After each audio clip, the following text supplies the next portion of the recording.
welcome to another episode of the UFOcast. And before we crack on with this week's story, which is ESP, a couple of things. One more, I'll keep shouting out to him. Kurt Metz, who does the artwork for our podcast. Brilliant job. Again, I'd forgotten again last week. Emailed him at the last minute and he sent through the artwork for Confetti Check. So thanks again, Kurt. And the other thing is T-shirts. Remind me, Michael, what happened when we talked about T-shirts? I can't remember. A couple of episodes ago now, I think it was. So we had a conversation about the person who had originally called Random Bloke, Random Minion, and Keith Ford, who eventually has become one of my all-time favourite characters in the whole series. And I jokingly said, what I want is a Keith Ford Rocks T-shirt. Yep. And of course, like most jokes made by Doctor Who fans, we took it too far. So you've gone ahead and you've made a Keith Ford Rocks T-shirt, which I will be buying on payday, right? Yes. Because you've created a little shop. I have. Well, it was inspired by Clayton Hickman, who's done any number of obscure Doctor Who designs on Redbubble. So I was like, oh, let's have a look at what this website can do. And it basically, you set up a shop, upload a design, and you can apply it to any number of products. So it's not just T-shirts. You could get a mug with Keith Ford Rocks on it. You can get an iPhone or Android phone cover with Keith Ford Rocks on it. You can probably get a throw pillow with Keith Ford Rocks on it if you should so choose. But the main this isn't ESP. This is QVC. This is QVC. Yes. And inspired by that, there are actually 3 T-shirts out there. So there's another one inspired by Ed Straker's Destruct Negative thing on his briefcase, and a third one by the Do Not Enter sign over his office door. I've also made a few notes, so there will be more T-shirts available once I've converted my notes into some sort of GIF or JPEG or whatever. Fantastic. So bear with me, there will be more. And I'm sure we'll talk at great length about those as well. Well, yes. So how do we find out, hey, I'm interested in knowing more about where I could get these T-shirts from? Where would I look? Well, so I will put a direct link in the show notes, but if you just go to redbubble.com and search for UFOcast, then those 3 designs will come up.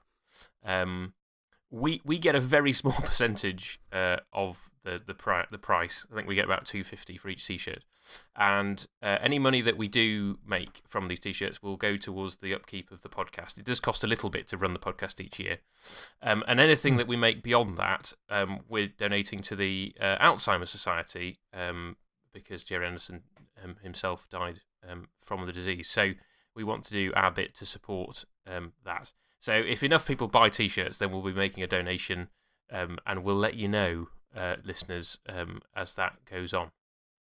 So indeed, you can wear the T-shirt that says Keith Ford Rocks. Yes, and we have had one customer so far who... And it wasn't me. It wasn't you. Me. No, we have a chap who regularly emails the show, has bought a couple of shirts sent to the States. So do let us know how they are. And if any of you want any of the rest of them, particularly the Keith Ford Rocks T-shirt, which I'm very pleased with, then that would be great. Head over to Redbubble. And if you are going to ShadowCon, which is a month away now, if you're going to ShadowCon in Derby, I will be wearing the Keith Ford Rocks T-shirt. So if no one else is wearing one, I'll be there with mine if it's arrived in time. Brilliant. So that I suppose that preamble aside, let's launch into this week's episode, which is episode 15 in the order that we are going with, and it's called ESP. And Michael, do you have another terrible synopsis for us? Oh, here we go with a terrible synopsis. Not only is it terrible, but this is actually down as episode 8, which always kicks us off well. So John Croxley has ESP, extrasensory perception, and his powers are so pronounced that he can feel the future. Feel is underlined. When his wife, Stella, is killed by a UFO crash, he is determined to get revenge. He lures Straker and Freeman to his house, intent on killing them. They are defenceless, because he can anticipate their every thought and movement. Soon the truth, and Croxley's unpleasant motivation, becomes clear. His mind has been taken over by the aliens from outer space. Only Paul Foster can save the other two shadow men now! ! Again, that's just not how I saw the episode whatsoever, but okay. I was going to say that for these synopses, that's reasonably accurate, actually. Okay. I mean, I think that majors on what happens at the very end, I suppose. But that's still a pretty good description of the meat of the episode. Have you crushing the whole episode into 2 paragraphs? Yes. I will let you off. So, first impressions, Michael. What did you make of this one? Right. Well, I must admit, after, Adventures in Photography, which was last week, well, not quite, but that's what it's been. It's been a bit alien light of late, shall we say. Right, yes. And we actually got some alien action in this one. Yes. I think that's a fair enough assessment. There's more alienness in this. There's an actual flying saucer. There's a lot more model work. Yep. And these things always cheer me up. There's a bit of tension, which is good. And it's actual tension. It's not fake tension. Yes. You don't really know what's going on. No. Which is nice. It's got I don't want to say the feel of a Randall and Hopkirk deceased, but something of the same time. It's almost got a Sapphire and Steely feel to it, the episode in parts. So I liked it. This is much more up my street. Okay. It's got less emotional baggage, shall we say. Okay. I mean, even so though that's my feelings. So right. You? Yeah. Well, I mean, so next week, next time we're looking at the next episode, which is called Kill Straker, and I kind of figure this is almost Kill Straker in another sense. In both cases, you have, and this is spoilers if you haven't watched next week's episode yet. You've got people who are being manipulated by the aliens into killing Straker. Or in this case, killing Straker and Freeman as well. Yeah. And so it's very much of that brand of episode of the aliens are manipulating a person to do something. We had earlier in the series, we had Flight Path, which was they're manipulating him by blackmailing him. And then these kind of episodes are more. Well, it's never really made explicit quite at what point the aliens take over. Because the episode very much establishes that Croxley has been a what do you call an ESP, an Esper, or whatever you would call him. He's got psi powers in this. He's probably got something to use Babylon 5. He's probably something like a P5. So this episode establishes that he's had these powers since he was a kid, and generally through the episode, he's largely acting out of that as a conduit. Yeah. Oh, I've got a theory. At what point do the aliens kind of interject? Is it the point where he finds out that his wife's been killed because the UFO crashed into the house? You see, right? That's what I thought the first couple of times I saw this, but only today, when I was kind of just listening to it and listening to what was going on, did I come up with a different theory. Okay. And it fits better, right? The whole episode is instigated by the erratic behaviour of the flying saucer as it travels towards Earth. It's going too fast, it's going too slow, it's going to pull up, it might crash, it might be ready to crash, it's not going to crash, it's controlled, that kind of thing. Yeah. Now, it's implied through watching it that, in fact, it's on a search pattern of some sort. It's looking for a specific thing. Yes. Now, cut back to Croxley having his prisoner-style therapy, which we can talk at great length about in a minute. And he's there. And one of the things he says is, "Oh, my wife's going to have a visitor." Yes. Now, Croxley's always been a bit of a precog, right? He's always been able to see the future a bit. Yep. Here's an idea. He's not the alien. She is. She's having a visitor. Now, whether it's through the influence of her cat, and we'll get back to the cat with 10 lives another time, but she's definitely got a cat, because it focuses on the cat first. Mm-hmm. Perhaps she's the one who's been sent to Earth, or is actually under the alien influence, whether she's aware of it or not, in order to breed a new race of psychics. Right? Now, they don't have children, right? Which is why the whole experiment is a write-off. Right? So the aliens actually come to Earth to kill her, and it's the alien inside of her that ends up possessing him in the end, or inside the cat. Right?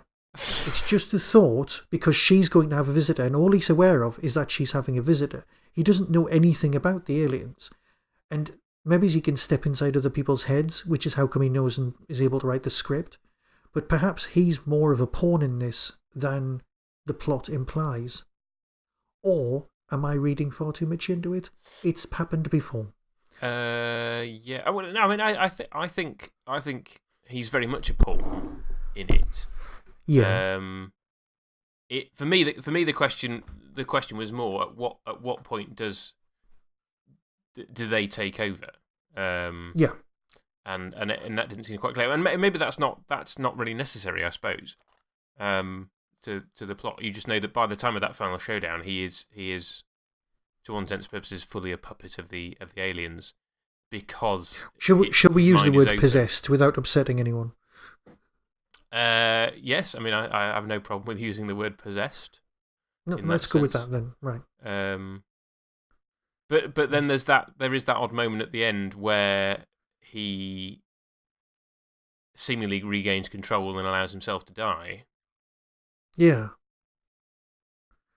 Which I don't quite get at all.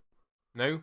But, well, no, I get that he's, for narrative purposes, he's trying to regain his own self and sanity in order to beat the thing that's inside of his head that's taking over. Yeah. So we're not quite sure what sort of psychic he is. I mean, no. He's not a psychokinetic. He can't move anything with his mind. No. But mind powers are a recurring theme throughout UFO. They do appear a few more times. There's the psycho bombs, very prime example of that. Yeah. Of alterations caused by flying saucers. But it's why the flying saucer is there in the first place, in order to destroy the house, which is what's implied, as is never truly explained. And the only way I could make it work is by applying that other theory about the wife. Like, yes, the aliens have come to kill the wife. Yeah. And then it was like, well, why would that be the case? So, I mean, it's just a theory. I haven't read anything anywhere that backs that up. Well, I mean, listeners, if you think Michael is onto something, do let us know. Yes, I think that was, for me, that was a slightly unsatisfying aspect of the episode. In that I don't mind a little bit left up to in the air, but there just seemed to be a little bit too much unexplained. Because again, it's one of the episodes, as you said, there is a lot more alien action in terms of a UFO. But once the UFO has crashed and very soon after blows up, as UFOs are wont to do, but again, seemingly rather quicker than you would expect, that's the overt alien involvement gone, and their only vehicle from then on is Croxley, and as we've said, it's not kind of quite clear quite how that happens. But let's talk some positives. Model work on this was exemplary, brilliant, particularly the house. The house. I was the way literally the words out of my mouth. That the external, the house, the impact, but also the wandering around the wrecked house later on, when they're standing in front of what is basically the model, and then they go into a very small set, but it's lit beautifully. Yes. In order to give a bit of atmosphere when people are standing. I think there's some of the photographs that appear in the annual there, which are my overriding memories. But I mean, there's the UFO flying through cloud. There's the shadow mobiles. It's just lovely. Yeah.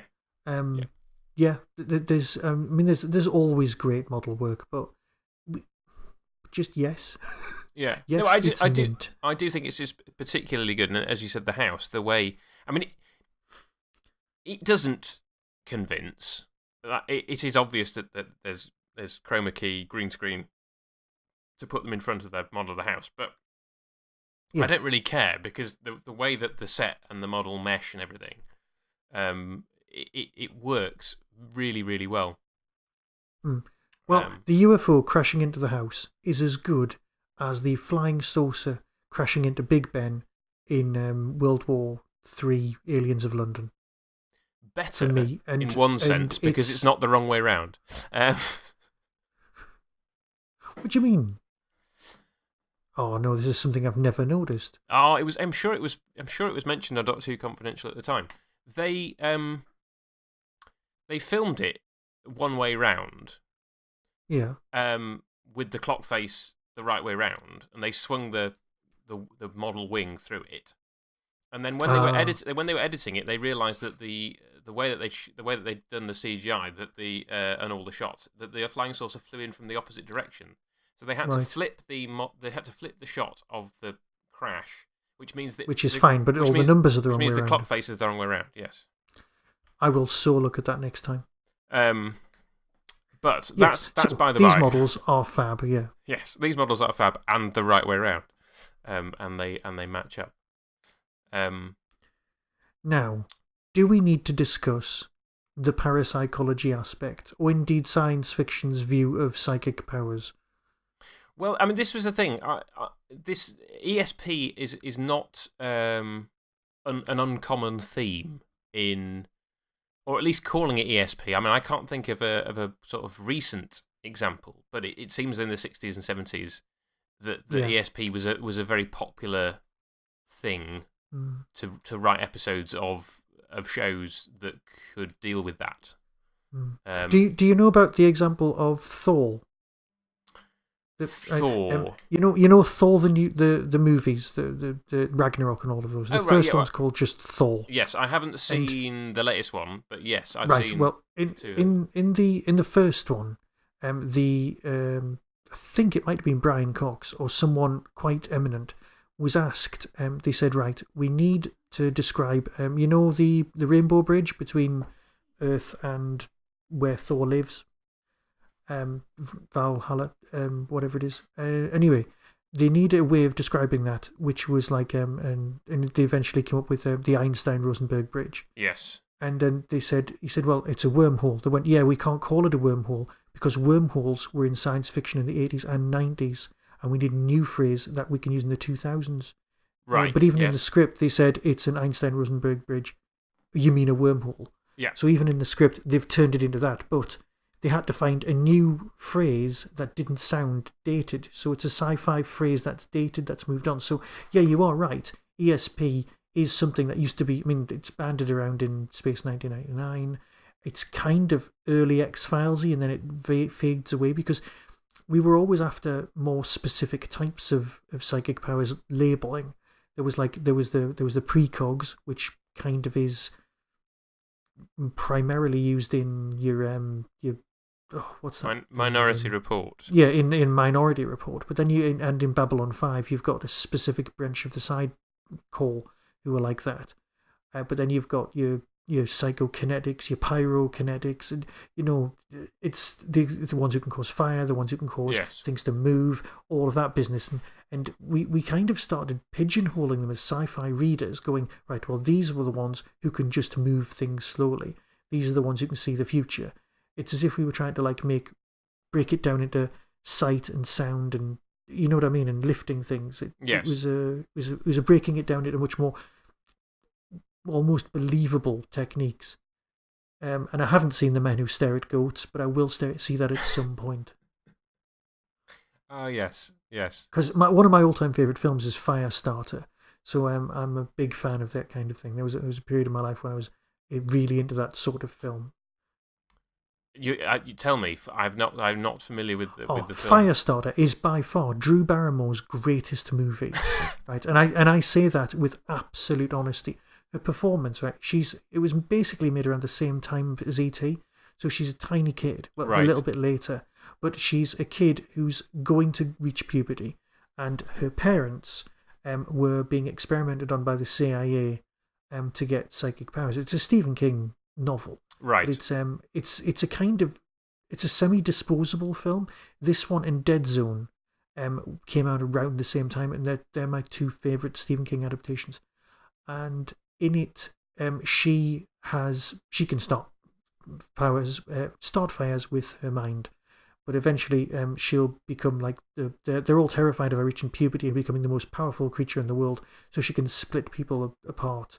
It's like Scanners, where people had powers and things like that, which is, again, an 80s sci-fi classic, which I do think people should see. So I do like that film, but Firestarter for me is definitely a classic. So yeah, I did go through a huge phase of all of these old sci-fi films, and there was a definite leaning towards splitting psychic powers up. But like you say, in the 70s and in 60s, there was definitely ESP was a sort of blanket, you're a bit, what we just call psychic, or have psi powers these days. So I'm quite willing to go with that. It's just the language of the time. Yeah. They're not as specific. I mean, if this had been made 30 years earlier, it would have been, this man has mystic powers, and it would have just been the same stuff. So, not a problem. Yeah. So the thing I do have a problem with, however, is the Doctor. Well, I was going to say, let's talk about his treatment. Well, and this is one of the bloopers in the story. In the credits, he's credited as Dr. Ward, but on the plaque, he's very clearly Dr. Brunner. Yeah, the camera really zooms in. Did you read any of the other things on that plaque? Briefly. Some of the other ones were jet cars. Yes. Vision of the future. So what's your problem with Dr. Brunner and the treatment that he's receiving? There's a couple of things. First off, by the distant future of 1985, clearly psychologists or parapsychologists just believe in ESP. Yeah. And their answer to it all is to just sort of have an act and tour the stages.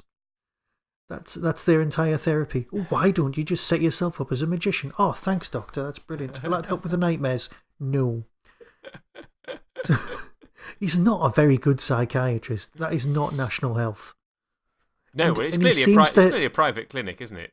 Yeah, he seems to strap him down and give him some sort of third-rate Clockwork Orange treatment with electrodes to the head that make him sweat profuse. There's a lot of sweating in this episode. Yeah, well, I mean, there's a lot of electrodes to the head in UFO. In UFO in general. We'll have them again next week. We had them with Roper in Flight Path, didn't we? I mean, to me, I thought that was more sort of like scanning his brain rather than inputting anything. It was more kind of reading what was going on. No, that makes sense. That was my thought. But it's very prisoner-esque, that whole thing. I mean, the doctor-patient confidentiality thing as well. He was like, oh, I shouldn't tell you this, but I'm going to anyway, so sod that. With this kind of massive, massive principle of... Oh, no, it gets worse than that, right? The guy, these two people from the high-security operation turn up. Yeah. He gives them all the information, and then just as they're about to leave, he goes, oh, and by the way, you're supposed to go to his house. Shouldn't you have told him that first? Yes. You don't do that. Oh, and by the way, plot device. Yes. Yes, it was like we need to have this doctor explain more of the plot before that happens. That was genuinely clunky. So then we have Paul Foster with a lump of metal in his chest, recovering in hospital, being spied on by Croxley, and Straker stealing his apple. Yeah, right. Sorry, another issue. Right, again, this is proof that I'm listening to this far too much. Right. Straker, head of scary department in charge of finding flying saucers, right? Yeah. His job is to be paranoid. He's paranoid about everything. We've seen this in action, right? Yeah. Okay, his level of paranoia is what saved Paul a few weeks ago. But now, the minute Paul says, oh, I think I'm being watched, he just has the mick taken out of him like he's some workplace colleague. Yes. That doesn't work. Straker would at least go give him a bit of, oh, you know what it's like, and then go outside and get on the phone and go, by the way, get some security around here. Yes. You know, make him feel better, but still get security involved. Yes. The guy's naturally paranoid. I think that the overall relationship between Foster and Straker throughout the series is a somewhat changeable feast, depending on what the script requires it to be. That is a very nice way of putting it. And yes, it is as you say, it is very out of character for Straker to dismiss those concerns, because yeah, as you say, he is obsessed with Shadow remaining secret. Well, yes, beyond being obsessed with what Shadow does, he's obsessed with it being kept secret. So, right. Yeah. Oh, right. On that same scene, right, yeah. Here's a quote that I've written down. So obviously it means something. If you're well enough to worry, you're well enough to work. Do you think that is the Tory party's works and pensions new policy? That is exactly what he says. He says that to Paul, right? Oh, well, if you're dear. well enough to worry, you're well enough to work. What the hell's going on there? The caring attitude. He's going to have it's more adventures in HR for him, I think. Yes. I'm sorry, you can't talk to ill members of... For a start, if somebody's on sick leave, you can't go around and bully them and ask them when they're coming back in. No. That is not standard procedure. That is something that will get... The unions will get involved. Not that there's going to be, Earth Protectors unions. But that would be... Oh, God, can you imagine? Now, that is a sitcom waiting to happen. Were you in an alien invasion that wasn't your fault? You can just imagine all these people with limbs missing working for UNIT. Yes. Well, I mean, because you've got there's an episode of Babylon 5 that isn't there, and then there's one of Next Generation where you've got the perspective on the organisation from the minions.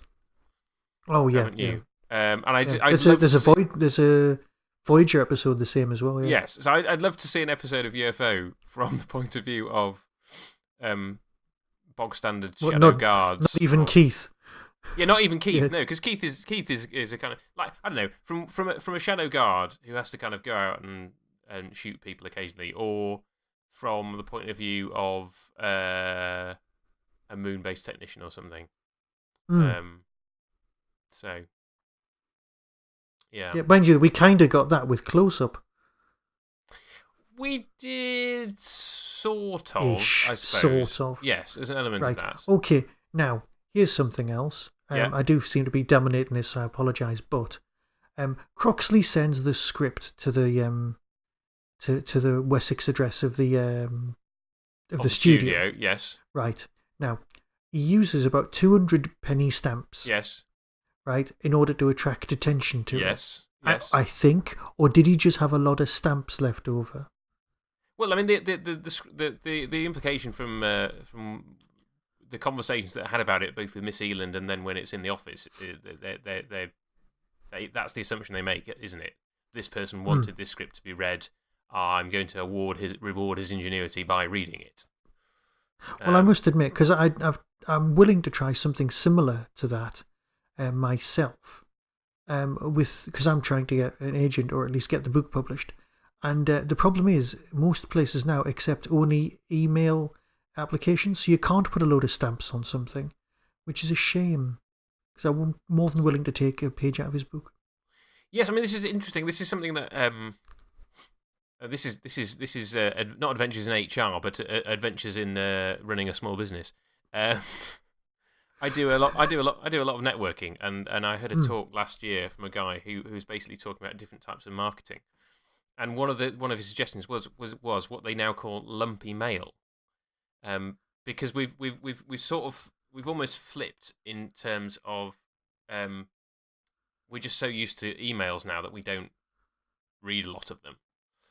Whereas if you can get the postal address of the person you want to talk to and send them a bit of mail with something in it, like a chocolate bar or something, then you're more likely to get a response, or at least you're more likely to get them to read what it is.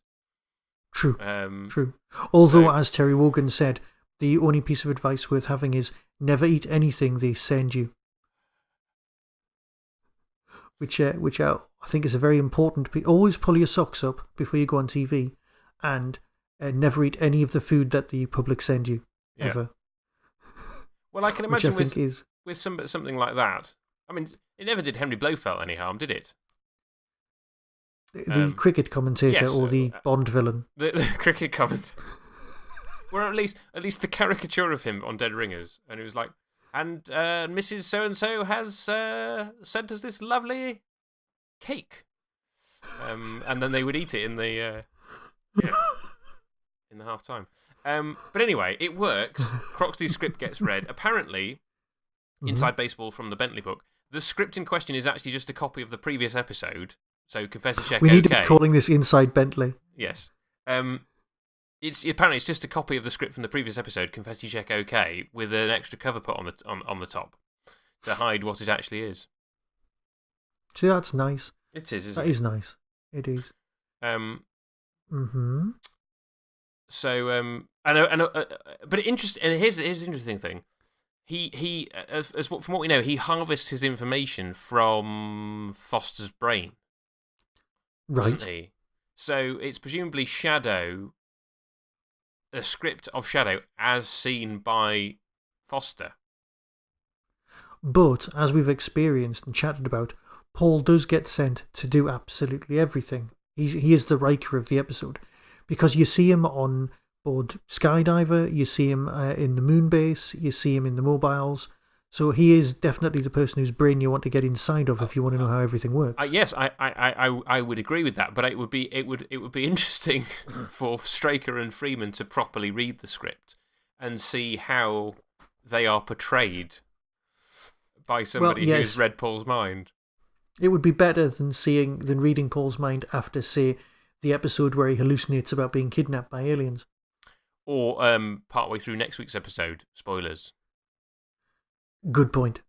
That would be an interesting script. That would.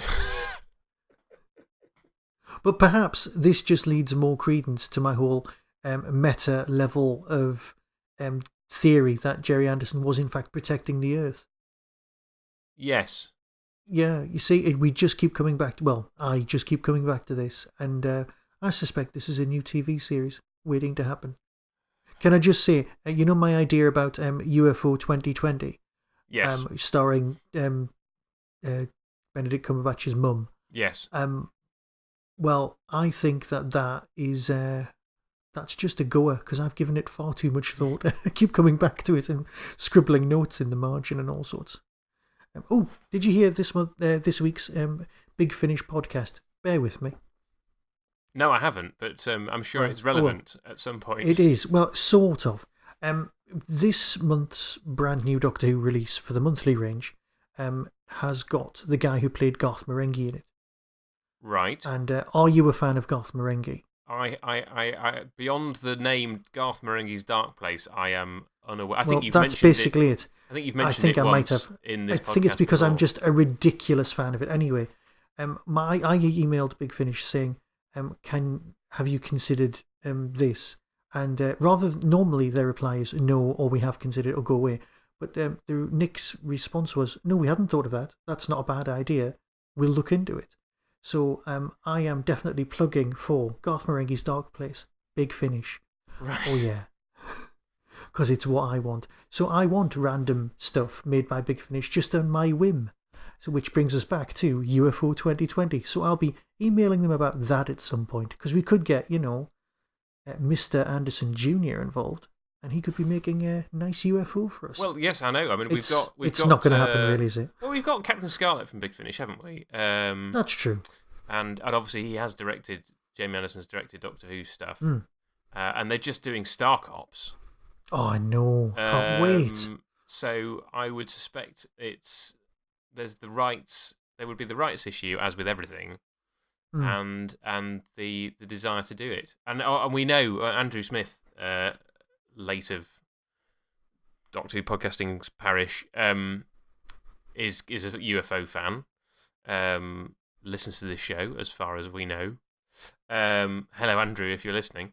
Fabulous interview with him on Radio Free Scorer this week. So he would be great to write Big Finish UFO. I know. Oh, right. Okay. So enough of our random whims. Back to the story. Is there any more points you need to make?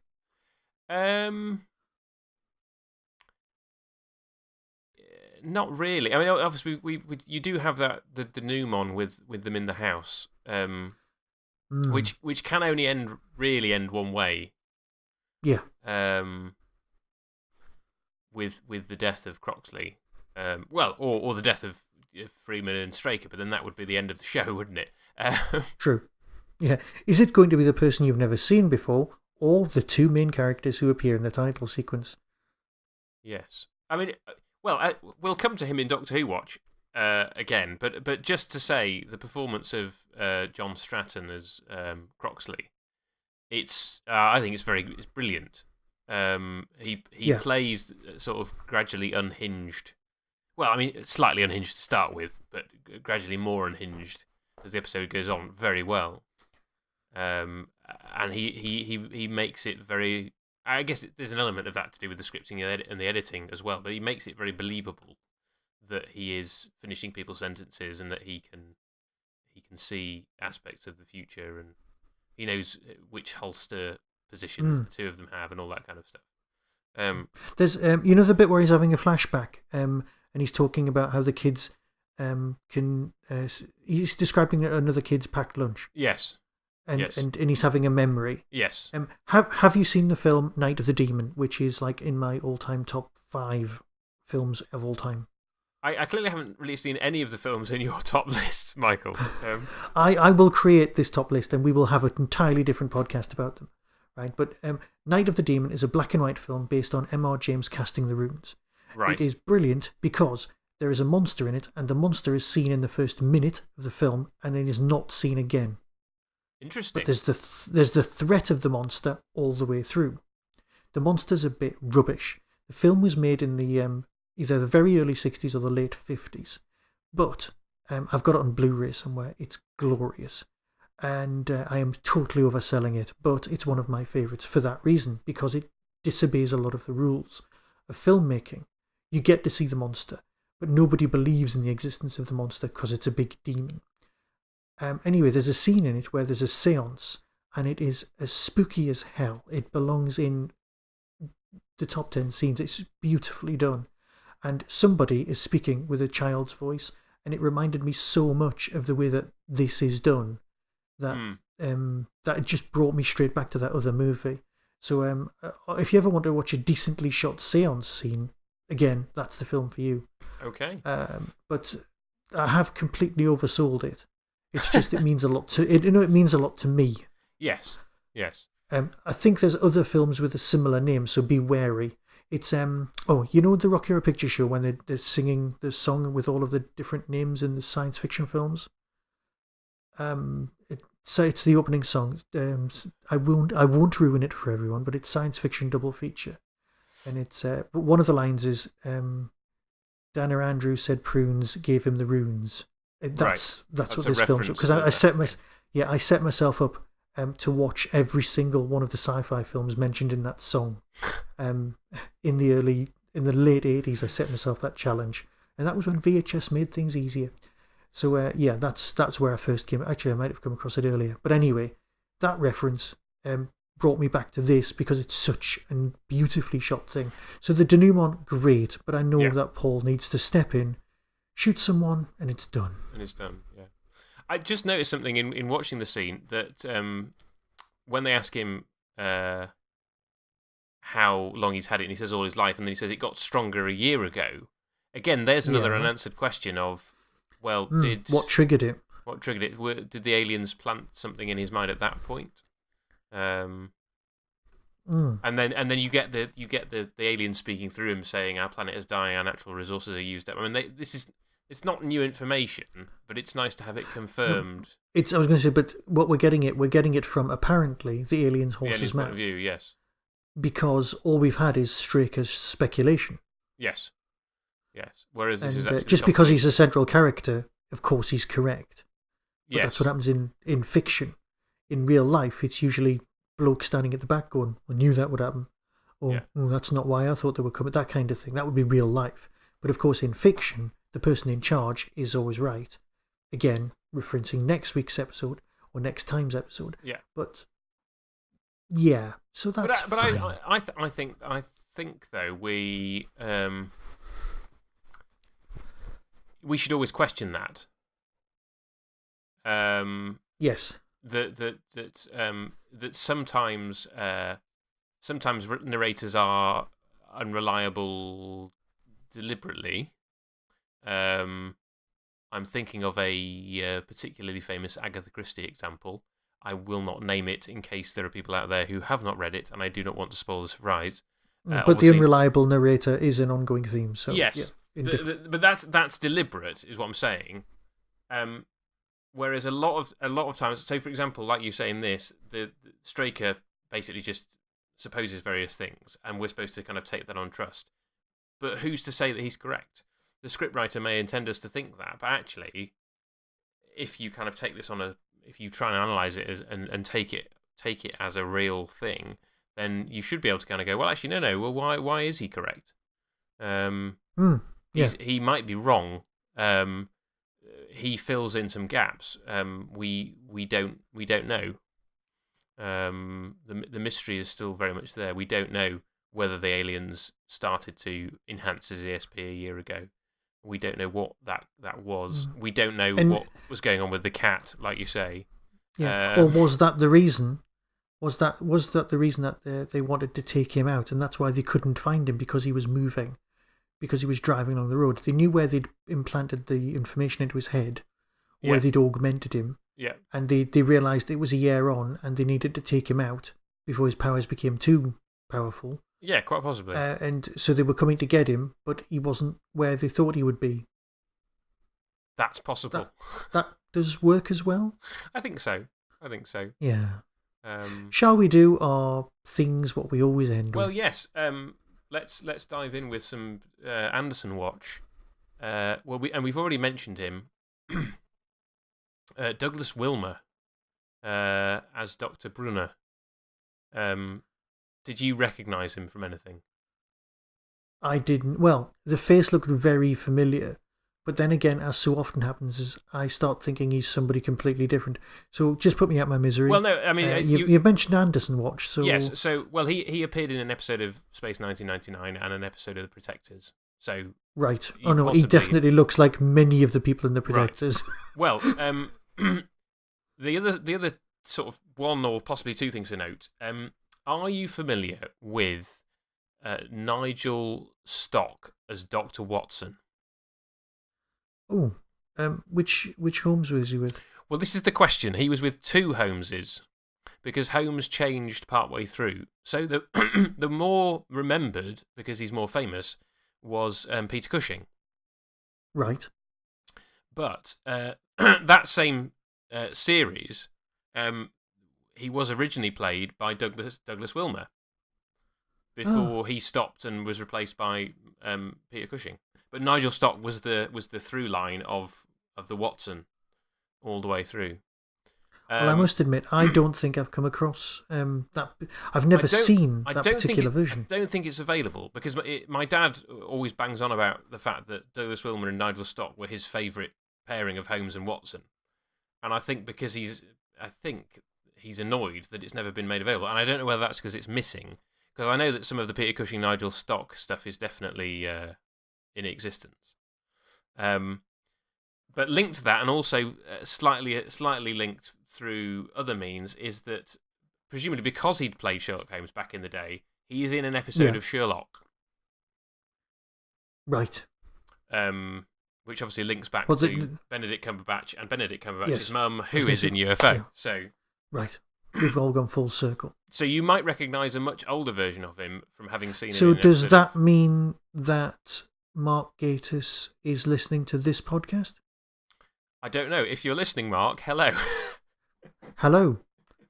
And the other person for Anderson Watch, who also appears in Doctor Who Watch, is Stanley McGee. Right. Who was he? Well, yeah, he plays a shadow security man, but he's an extra. Right. He's an extra basically, and he turns up later in the episode Mindbender. Yes. And for Doctor Who Watch, I think I'll have a lot to say about that one when we get to it. Yes. And for Doctor Who Watch, he was an alien in Colony in Space and a castle guard in The Sea Devils. Oh, that's nice to know. Yes. Now, I've already mentioned him. And it's the big one. I'm hoping you come at trumps. John Stratton as Croxley. Here we go. Who is he in Doctor Who? I am standing, then I've realised I've stepped away from the mic, so I'm sitting down again. Shockeye of the Quonsing Rig. Well done. Thank you. Thank you. Taking a small bow there. I was sat there for an hour going, right, the face is there, let's try it with something else, because he's too good not to have been in Doctor Who. Yes. Let's go with it. Yeah. And then it just came. But the performance in the two Doctors is so different. Yes. It's a complete departure from this. Yes. And it's almost not quite pantomime villain. And let's face it, he's standing next to Jacqueline Pierce. Right? So it's going to be... And don't forget Colin Baker. I mean... And Colin Baker. And he's... Yes, yeah, exactly. And he's got some fantastic scenes with good old second Dr. Troughton. So... Yes. Is it a 7 Nog note? It's... and that's the bit where the Doctor becomes vegetarian for a bit. It's just... Having murdered him, yes. Yeah.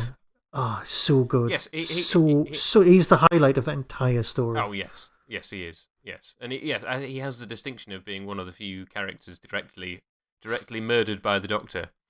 And with a rather poor taste Bond-style quip afterwards. But as you say, I mean, miles away from this, and it just shows you what a versatile actor Stratton was. I'm sure that as time goes on, I'll see him popping up going, oh yeah, there he is there. There he is again. And well, the other role of note is he's in the TV version of Quatermass and the Pit. Right. Who else? Well, I think he plays the character who it may be the same character that's played by Julian Glover in the film. He's an army captain of some kind who's involved. Yes. So please write in and correct me if I'm wrong, because I'm not familiar enough with... I've seen both. No. The TV I'm and being the lazy. film version. I am being lazy. I have them both on DVD. I shall check. But yes, I think he plays a character called Captain Potter in Quatermass and the Pit. I didn't make a note of it. I just have a note to say that he was in it. And obviously that's an equally fraught role, because I think he goes a bit nuts, as most people in that story go a bit nuts, because of the influence of the aliens from Mars buried in the capsule. So spoilers. It's oh, sorry, I have spoiled that 60-odd year old piece of British science fiction for everybody. Which, you know what, if you've not seen it, shame on you. Yes, I think even before I'd seen it, I knew what the plot was, because Doctor Who stole it and made it into the Demons. How dare you? Yes. What am I saying? Oh yeah. You're saying. What I'm saying is that there's potentially a through line from Quatermass and the Pit to ESP. Because I think if we've just said his performance in this and Doctor Who were very different, I think you'd find that his performance in Quatermass is more similar to this, because there's similar themes going on in terms of people being influenced by aliens and being sent mad by it. So, the thing we have missed out, was there anyone from Prisoner Watch? No Prisoner Watch this week, I'm afraid. Just the techniques of brainwashing. Yes, we do get Prisoner Watch next week. Oh, then I look forward to disappointing you then. Yeah, well, I didn't. Pretty much everybody next week is an extra, and so you won't have spotted any of them. Fair enough. But I feel better. That is for another show. So, and do we have anything to say before we go? Oh, just buy T-shirts or buy mugs or whatever you want with Keith Ford Rocks on. Indeed, and keep an eye on the shop, because there will be more soon. Yes, we have more plans. If you're not going to ShadowCon 2, which I've heard is going to be the last ShadowCon, so if you're considering it, come to this one. That is less than a month away. Well, just over a month away is this. Well, yes, it depends when you're going to listen to this. But this goes out on the 25th of May, and ShadowCon is the 30th of June. So yes, so there'll be another episode or two of the UFOcast before that. So I think from me, and from me, be seeing you. You have been listening to the UFOcast with me, Luke from Tmudwup. And me, Michael, from the Tin Dog Podcast. Please get in touch with the show. Let us know what you think and any feedback you might have at ufocast@yahoo.com. Or on Twitter at UFO_cast. Available on Stitcher and iTunes.